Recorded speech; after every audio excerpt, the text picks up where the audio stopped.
Hi guys, I'm so excited to be here today. I am going to bring you another sheet pan dinner. My last one, my meatloaf sheet pan dinner, you loved, so I knew I had to do something like that again. So now I'm going to bring you my everything chicken sheet pan dinner, and I think you're going to love that too for several reasons.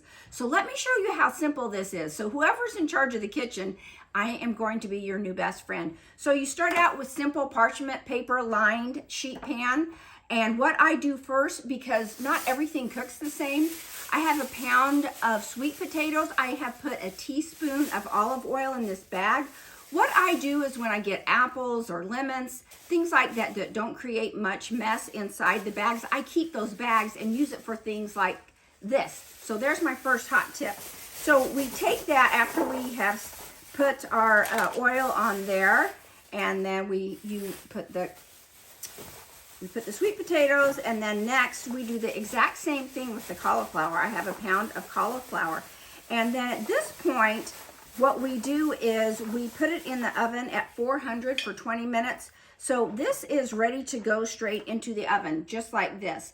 So what we know is, I'm gonna set that to the side, is after you're done baking these sweet potatoes and cauliflower, it shrinks somewhat.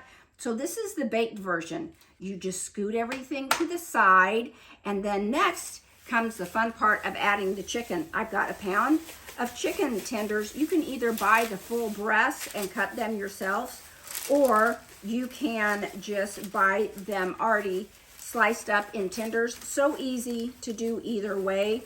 I think I like the tenders pre-cut better because they have a little bit less fat. They're more nicely trimmed. So when that is done, you just lay that out on your sheet pan. You add the everything bagel seasoning, and because it has that teaspoon of oil on there, it sticks nicely.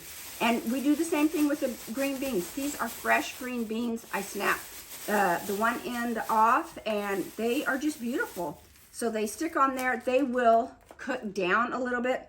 Season this however you want to do with salt or pepper. I don't go heavy on the seasoning, but there, it's ready to go back in the oven for another 20 minutes at 400. So now everything will be cooked the exact same and come out perfectly even. This is the end result. Isn't that beautiful? Now I have a couple other tips. So you can do 2 of these at one time if you like to do that and have extras for leftovers, or use it as a food prep. When I do this, I do doubles, and then I do a 1/4 of the sheet pan, and I stack them up, and I have them ready for my lunches all week. My last tip for this, I really like roasted vegetables with just a touch of tahini on them. So you could just put, a tablespoon of tahini on your serving, and that will give it just that extra flair that you might be looking for, a little bit of extra fat, because we're using very little fat in this recipe. So I hope you like my idea. I hope you try it. Let me know what you think. If you have any other sheet pan ideas that you like, please share them with me, and I will share them with others. But most of all, have a great day, guys. Bye-bye.